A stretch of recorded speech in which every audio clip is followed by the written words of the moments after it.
From the headquarters of Telesur English in Quito, Ecuador, this is From the South, and I am Soini Gray.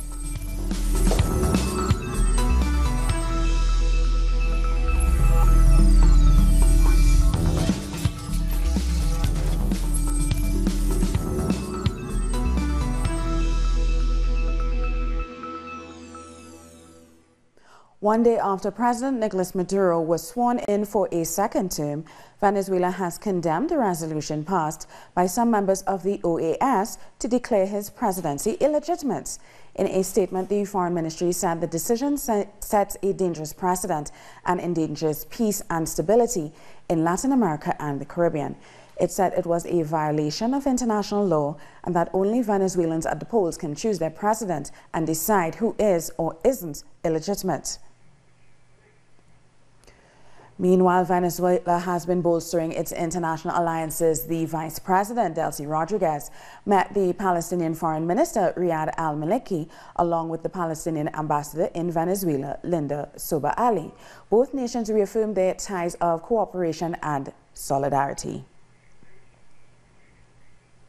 And Venezuela and Turkey also renewed their cooperation agreements as Delcy Rodriguez met the Turkish Vice President Fuat Oktay. Oktay expressed his support for Venezuela's sovereignty. He said the bonds of brotherhood and cooperation between the two countries were important for the development of both peoples.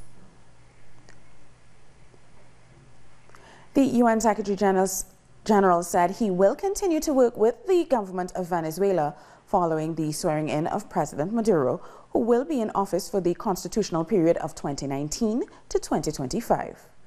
We will continue to work with the government of Venezuela, notably on the development assistance framework, on food, health, security, and nutrition. As a principled matter, we always are supportive of dialogue and regional dialogue. At his swearing-in on Thursday, President Maduro made a call for regional integration and reconciliation. But I have been working with the Chancellor, drafting an idea. Hopefully a group of countries, Latin American countries, of governments that keep political balance, would take the initiative of creating a group to reunite Latin America and the Caribbean, to reunify Latin America and the Caribbean, create a group for debate, dialogue, and to overcome the differences that we have today. Hopefully, Venezuela has opponents who are extremely powerful and harmful. The first one, the American imperialism. But I reckon that the worst of all are those who are corrupt, those indolents who damage the country. It's even worse than all imperialism put together. It's the enemy that we are set to defeat. And there's a single way of doing so. A single way. With a moral revolution. With a spiritual revolution.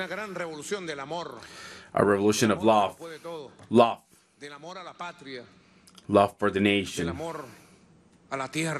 Love for earth, for history. Love for our children.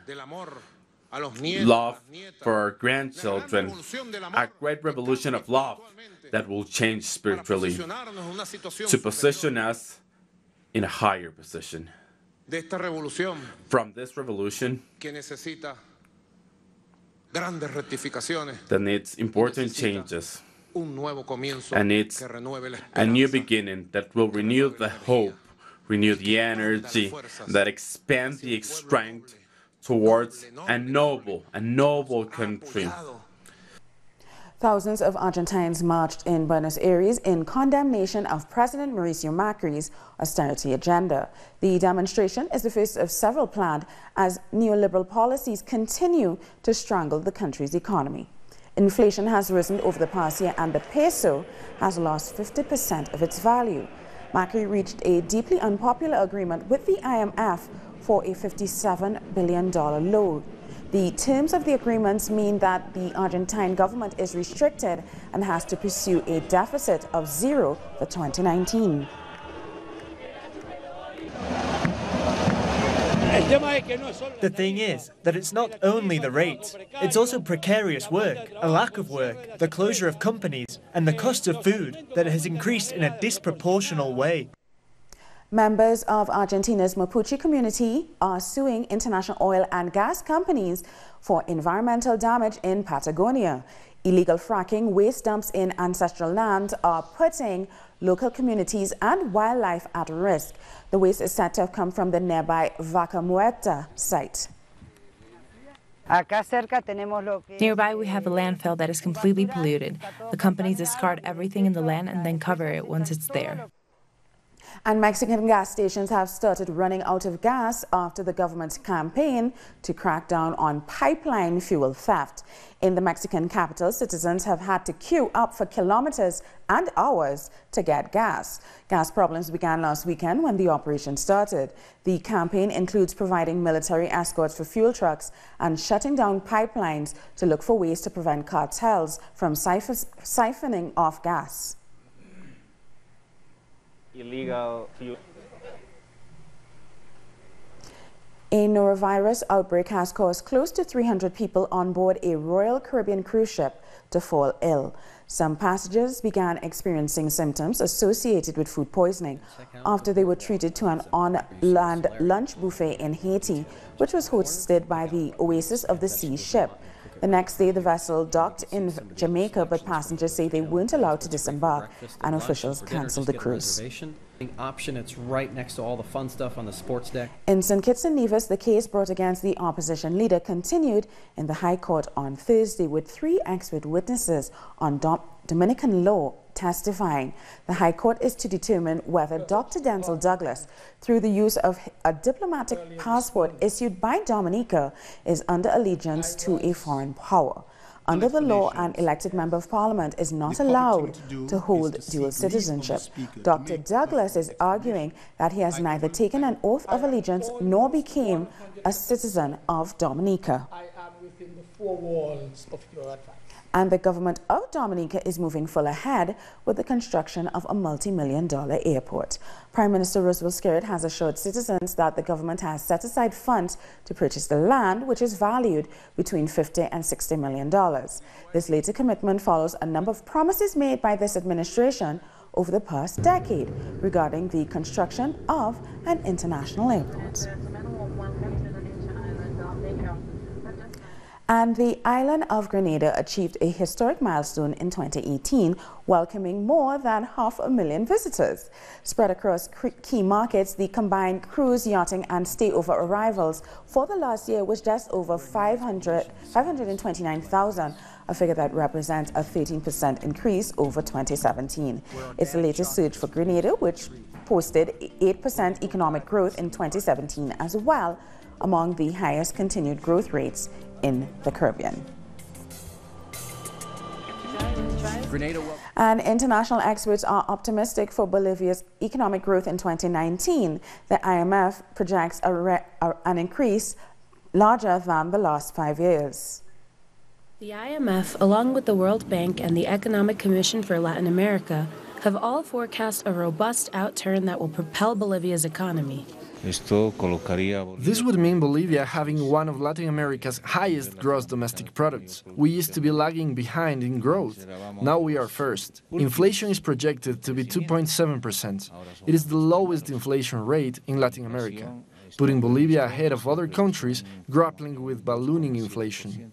International financial experts have forecast GDP growth of 4.3% for the South American country this year, whereas the projection in the national budget was slightly higher at 4.7%.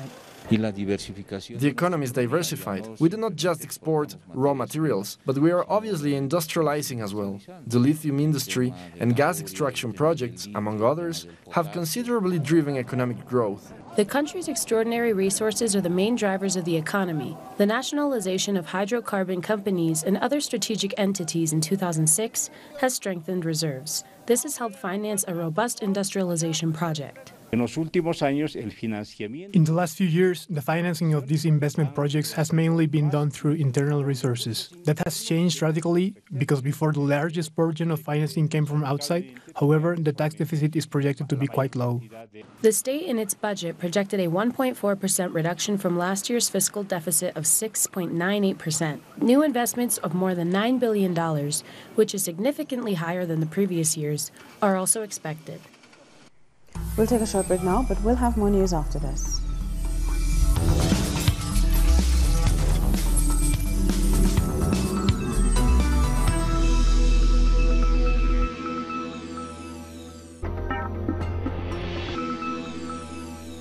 Welcome back. A court in the United States has refused to release the former Colombian minister Andres Felipe Arias. Arias is serving a 17-year prison sentence for corruption during his time as the agriculture minister. Since his sentencing in 2014, Arias has requested that he be released on bail several times, but all of his requests have been denied. Protesters in Sao Paulo have promised to bring the Brazilian city to a halt if the rise in public transport fares aren't reversed. Demonstrators took to the streets to show their disapproval. Bus fares have increased at a rate that is double that of inflation.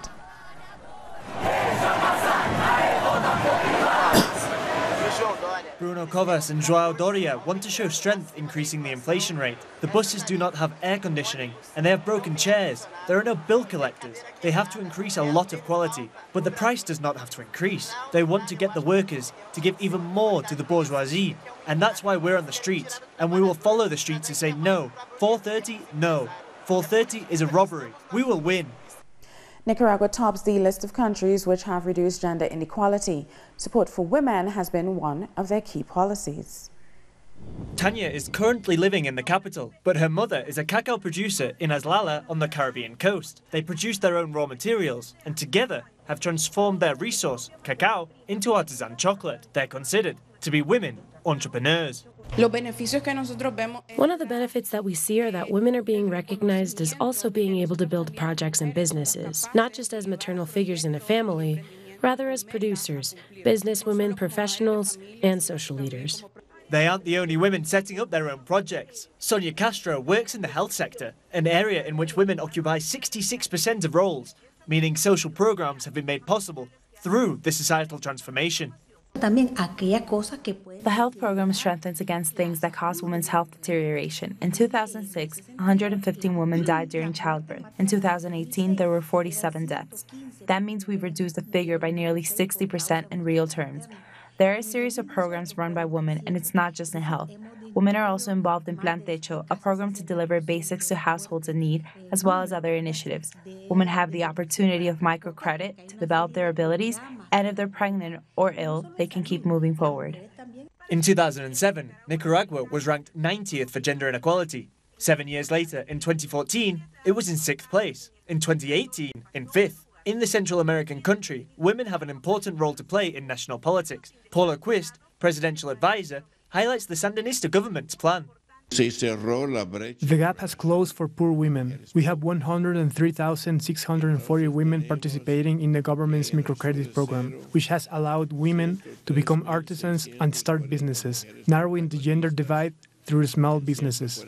Reforms were included in the Nicaraguan constitution, focusing on women's participation in all areas of the country's development, something which has been recognized by several international organizations. Meanwhile, the government continues designing strategies to build up the role of women in society. At least 7 people have been killed in a bus accident in Cuba. According to local media, the driver lost control of the bus while overtaking another vehicle. 33 people were injured, including 2 children. A gunman has held about 10 people hostage for over 5 hours in a hair salon in Uruguay's capital, Montevideo. The man reportedly accused his former partner, who's employed at the salon, of betraying him. He fired some shots upon entering the establishment, but no one was injured. After hours of negotiations with the police, the gunman freed the hostages and surrendered himself to the authorities.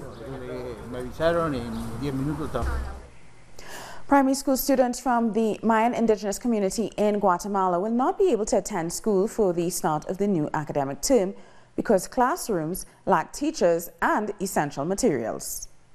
150 students from indigenous communities such as Ixcan and Quiche have been abandoned due to a lack of teachers. I was scheduled to start classes yesterday, but there are no teachers, and that is the reason classes have not begun. I hope the Ministry of Education takes into account the urgent needs of the community. They say the problem has occurred because there are 2 teachers who have never shown up for work since they were hired 9 years ago.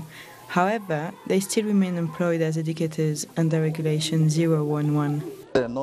They are still operating under an agreement, which still has them on the payroll. That agreement has been documented, but the departmental director has not sent it. It seems they don't want to send an official to this area. The Education Ministry says the problem lies in the fact that this indigenous community was once a farm, which fell under the remote municipality of Chinique, Quiche. According to them, this property belongs to the Chinique people, but they're incorrect. Geographically, this place belongs to the Ixcan. Really, the only problem we have is that the area code belongs to the Chinique.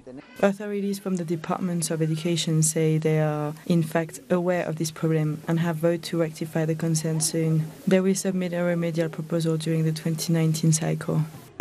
We'll try to speak with the head of the relevant authority, but only after other requirements are met will they assign a teacher, when the coordinator has given the nod of approval and says he has a teacher available. And so these indigenous communities fear the lack of teachers is a problem that will persist for some time and will affect the start of the 2019 school term. Unusual clouds have been spotted in the skies above the Argentinian capital. A huge cloud appeared over the northwest of Buenos Aires as the weather front advanced. The National Meteorological Service warned that strong gusts of wind would probably come in the wake of those clouds.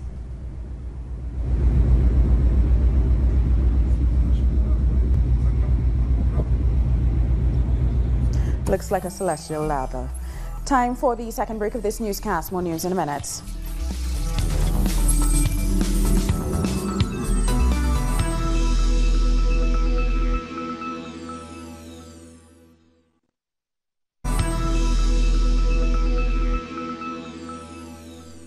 Welcome back. It's been 25 years since the fall of South Africa's white supremacist nationalist government.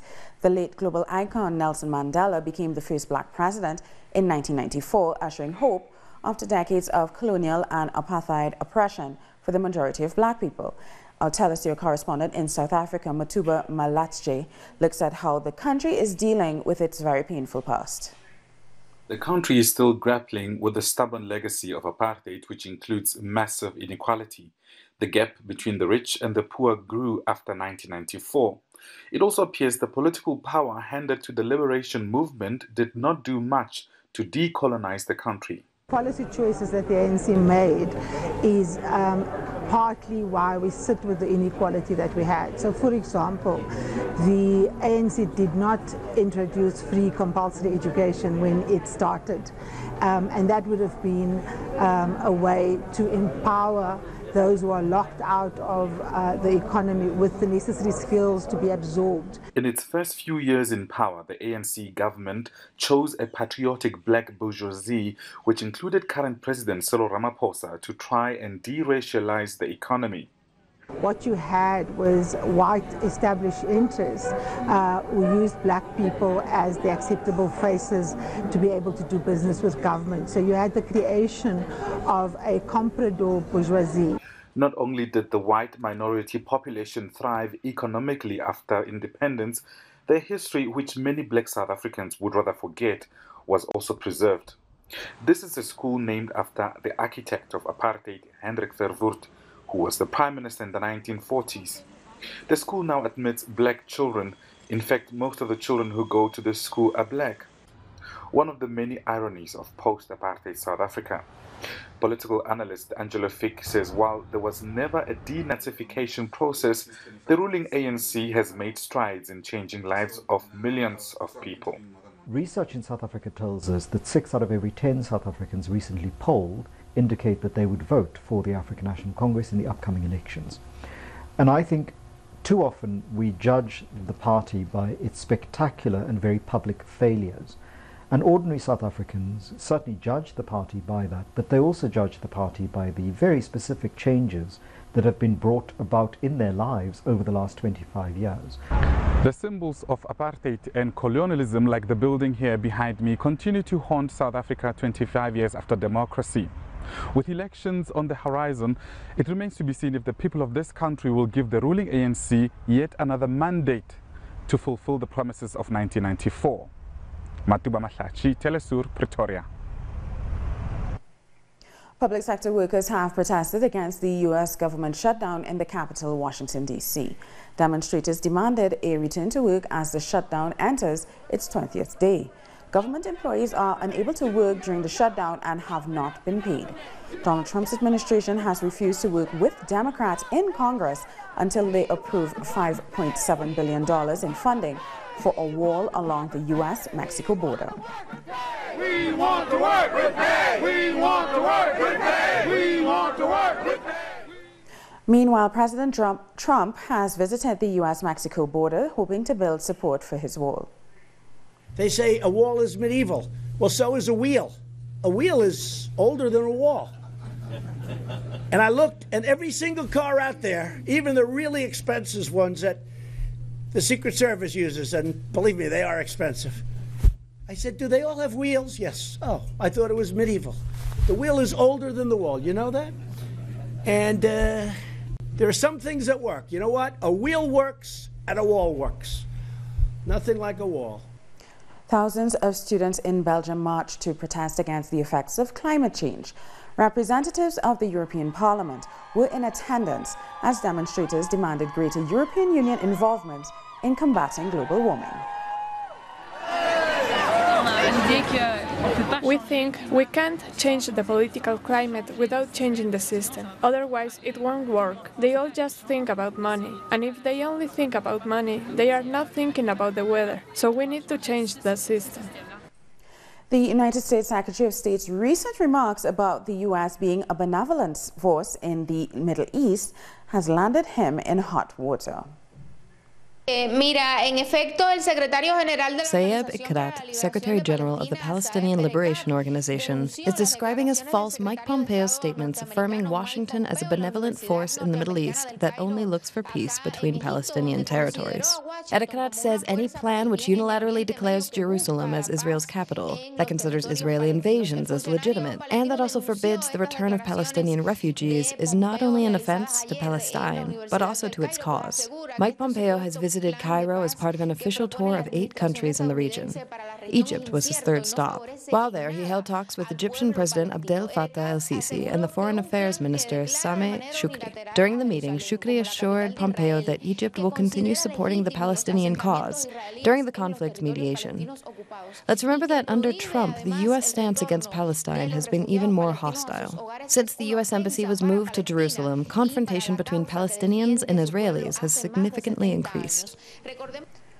And finally, archaeologists have discovered valuable historical cultural remains in northwest China.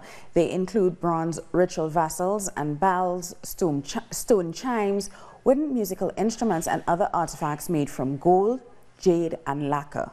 This is the first time gold scepters have been discovered in China.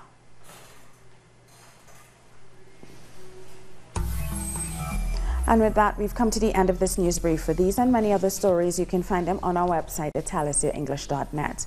For views in Africa, remember you can find us on Starstat 461 in South Africa and channel 539 in Nigeria. Join us on social media. We are on Facebook, Twitter, and Instagram. For Telesier English, I'm Suni Gray. Thank you for watching.